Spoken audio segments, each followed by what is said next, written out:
అందరికీ నమస్కారం అండి. Welcome to our channel. Present మనతో పాటు గెస్ట్గా ఉన్నారు సీనియర్ జర్నలిస్ట్ డాక్టర్ భరతరెడ్డి గారు. సార్ నమస్తే అండి. నమస్తే సార్, వివేకానంద రెడ్డి గారి హత్య జరిగి చాలా కాలమైంది. దాదాపు ఒక 7 సంవత్సరాలు అవుతుంది. ఇప్పటికీ కూడా ఆ హత్య ఎవరు చేశారనేది ఇంకా ఎవరికి తెలియదు. సో దీనికి సంబంధించి సుప్రీంకోర్టు సిబిఐ వారిని ఏమంటుందంటే ఈ కేసుకు సంబంధించి 3 అంశాల మీద వివరణ కోరింది. అసలు ఆ 3 అంశాలు ఏంటి సార్?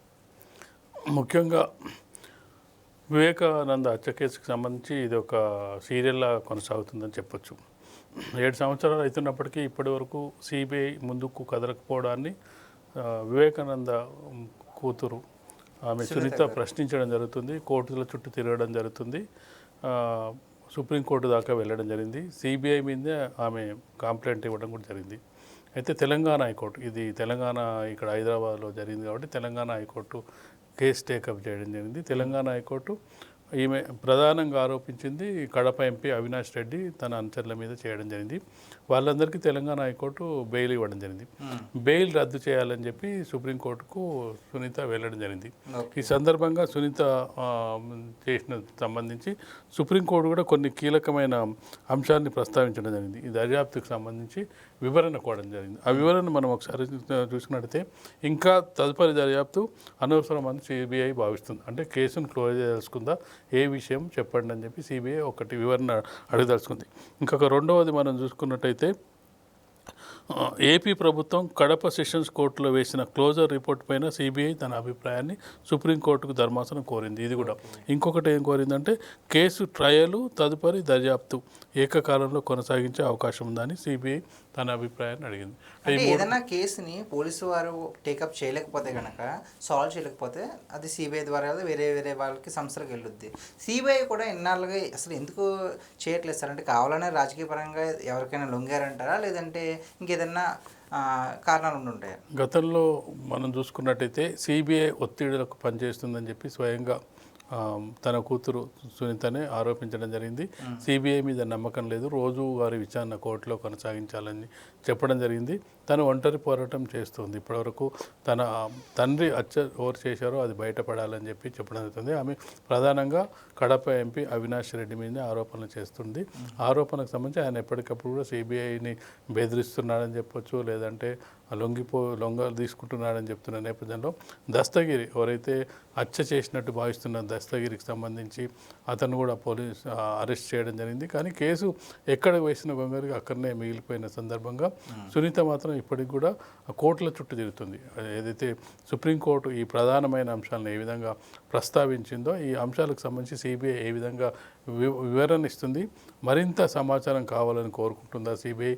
చాలా వందల వేల పేజీల ఛార్జ్షీట్ను కోర్టులకు సమర్పించడం జరిగింది. అని ఇంత సమర్పించినప్పటికీ అసలు నిందితులు ఎవరని చెప్పే ప్రయత్నం ఇప్పటివరకు సిబిఐ బయటపెట్టలేకపోయింది.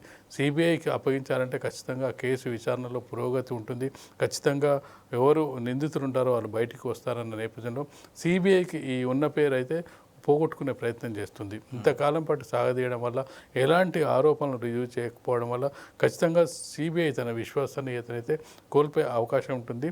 సునీత మొదటి నుంచి కూడా తను ఆరోపిస్తున్నట్టుగా తన తండ్రిది మొదట్లో మనం చూసుకున్నట్టయితే అది ఆత్మహత్యగా చిత్రీకరించే ప్రయత్నం చేయడం జరిగింది. తర్వాత అది హత్యగా కేసు నమోదు చేయడం జరిగింది, గొడ్డలిపోటు అని చెప్పడం జరిగింది. ఇవన్నీ జరిగిన తర్వాత కూడా గుండెపోటు అంటే చాలా దాన్ని కప్పిపుచ్చే ప్రయత్నం చేయడం జరిగింది. ఆ సమయంలో ఏదో ప్రత్యర్థి పార్టీ ఏమన్నా అధికారంలో ఉందా అంటే అది జగన్మోహన్ రెడ్డి అప్పుడు అధికారంలో ఉన్నారు. తన సొంత బాబాయ్ చనిపోయినప్పుడు ఎంత కేర్ తీసుకోవాలి, దానికి సంబంధించి విచారణ ఎంత ముందుకు సాగాలి, ఎంత త్వరగా దాన్ని పూర్తి చేయాలి అనే దాని మీద దృష్టి పెట్టకుండా చివరికి ఒక విధంగా చెప్పాలంటే సునీతనే హత్య చేయించింది అనే స్థాయి కూడా వైసీపీ నేతలు, వైసీపీ కార్యకర్తలు వెళ్ళిన సందర్భంగా షర్మిల కూడా సూటిగా ప్రశ్నించడం జరిగింది. అసలు నిందితులు ఎవరో తేల్చండి అని చెప్పడం జరిగింది. కానీ నిందితులు తేల్చే విషయంలో అవినాష్ రెడ్డి బయట ఉన్నంత వరకు నిందితులు తేలే అవకాశం లేదని సునీత మొదటి నుంచి భయపడుతుంది. దానికి కారణం ఏంటంటే సాక్షులను బెదిరించే అవకాశం ఉంది. సాక్షులు చాలామంది ఏదైతే ఈ కేసులో ఇరుక్కున్న వాళ్ళు హత్యకు గురవుతున్నారు, చనిపోతున్నారు అనే ఒక ఆరోపణలు ఉన్న నేపథ్యంలో ఖచ్చితంగా అవినాష్ రెడ్డిని సిబిఐ అరెస్ట్ చేసినట్టయితేనే పూర్తి విషయాలు బయటకు వచ్చే అవకాశం ఉంటుంది. కానీ సిబిఐ ఎందుకో నాన్చూడు ధోరణి వల్ల అతను హైకోర్టులోనో సుప్రీంకోర్టులోనో ఎక్కడనో బెయిల్ తెచ్చుకుంటూ దాన్ని కాలను కొనసాగిస్తున్నారు. తనకున్న అడ్వాంటేజ్ ఏంటంటే ఎంపీగా ఉండడం వల్ల కొంత సిపిఐ వెనుకడు వేస్తుందా, ఎంపీని అరెస్ట్ చేయాలంటే ఖచ్చితంగా స్పీకర్ అనుమతి తీసుకోవాలి. కానీ ఈ రోజుల్లో మనం చూసుకున్నట్టే మిథున్ రెడ్డి లాంటి వాళ్ళని కూడా అతను కూడా ఎంపీగా ఉన్నాడు, అరెస్ట్ చేయడం జరిగింది.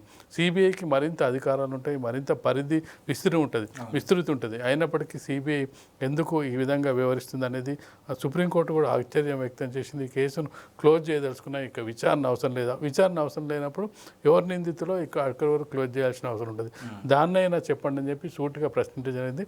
ఇప్పుడు సిబిఐ ఏ విధంగా వివరణ ఇస్తుంది, దానికి సునీత ఏ విధంగా రియాక్ట్ అవుతుంది, సునీత ఆర్గ్యుమెంట్ ఏంది, సునీత ఈ సుప్రీంకోర్టు ఇచ్చిన దీన్ని అడిగిన 3 ప్రశ్నలకు సంతృప్తి చెందుతుందా, ఆమెది ఒకటే డిమాండ్ ఏంటంటే అవినాష్ రెడ్డిని అరెస్ట్ చేసి విచారించాలి, అప్పుడే పూర్తి విషయాలు బయటకు వస్తాయని చెప్తున్న సందర్భంలో ఇప్పటివరకు అలాంటి ప్రయత్నాలు అయితే సిబిఐ చేయలేదని చెప్పొచ్చు. సార్, వివేకానంద రెడ్డి గారు ఎవరో కాదు, జగన్మోహన్ రెడ్డి గారి స్వయాన చిన్నాన్న. మరి ఆయన హయాంలో ఉన్నప్పుడు కూడా ఈ కేసుని ఎందుకు క్లోజ్ చేయలేకపోయారు సార్ అసలు?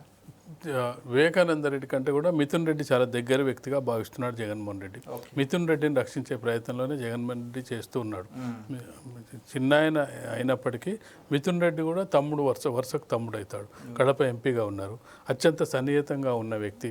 తనను రక్షించే క్రమంలో భాగంగానే సిబిఐకి రాష్ట్ర ప్రభుత్వం సహకరించకపోవడం, వీటన్ని కారణాల వల్ల కేసు డిలే అవుతూ వస్తుంది. ఒక దశలో వైసీపీ నాయకులే అసలు ఇది చేసింది, ఇప్పుడు అవినాష్ రెడ్డితో పాటు వాళ్ళ నాన్న గంగిరెడ్డి కూడా ఆ కేసులో ఇన్వాల్వ్ అవ్వడం జరిగింది. వీళ్ళందరూ ఇన్వాల్వ్మెంట్ ఉన్నప్పటికీ ఎక్కడ కూడా డైరెక్ట్ స్టెప్స్ తీసుకోవడానికి సిబిఐ ముందుకు రాలేదు. చివరికి సునీతనే చేయించిందేమో అనే ఒక ప్రచారాన్ని కూడా నిర్వహించడం జరిగింది. అయినప్పటికీ ఇప్పటికి కూడా సిబిఐ దర్యాప్తులో పురోగతి లేకపోతే సిబిఐ విశ్వసనీయత కోల్పోయే అవకాశం ఉంటుంది. దాదాపు 5-6 ఏళ్ల నుంచి తన కూతురు సునీత అయితే పోరాటం చేస్తుంటుంది. ఆమె పోరాటం అయితే ఫలించే అవకాశం ఉంటుంది. ఎందుకంటే కోర్టు ఈ 3 ప్రశ్నలు సంధించిన నేపథ్యంలో సిబిఐ ఏదో ఒక లేదు అసలు హత్యే జరగలేదని చెప్తుందా, లేదంటే అది ఆత్మహత్య అని చెప్తుందా, గుండెపోటు అని చెప్తుందా, ఏదైనా ఒకటి అంశం అయితే ఇప్పుడు సిబిఐ సుప్రీంకోర్టుకు తెలిపే అవకాశం కల్పించబడింది. అంటే ఇప్పుడు సిబిఐని కోరింది కదా సార్ సుప్రీంకోర్టు, ఎలాగైనా సరే ఈ 3 అంశాల మీద కూడా మీరు వివరణ ఇవ్వాలని.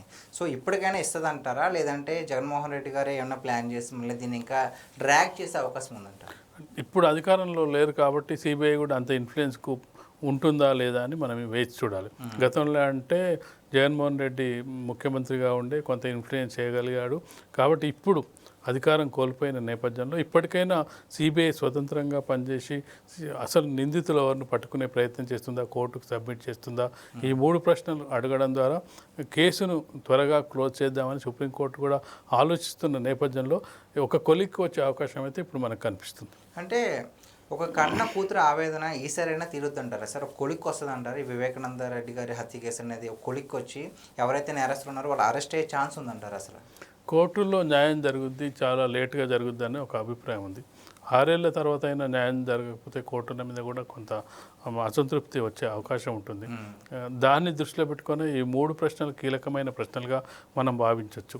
ఎందుకంటే మీరు ఒకేసారి ట్రయల్ దీన్ని క్లోజ్ చేస్తున్నారా అని అడిగింది, మీరు ఈ కేసు ఇంకా దర్యాప్తు అవసరం లేదా అని అడిగింది. ఇవన్నీ ప్రశ్నలు సంధించడం ద్వారా సిబిఐ ఖచ్చితంగా దాన్ని సమాధానం చెప్పాల్సి ఉంటుంది, జవాబుదారీతనంగా ఉండాల్సి ఉంటుంది. ఇప్పుడు తప్పించుకునే అవకాశం సిబిఐకి లేదని మనం అనుకోవచ్చు సుప్రీంకోర్టు వేసిన ప్రశ్నల ద్వారా. Okay, thank you so much.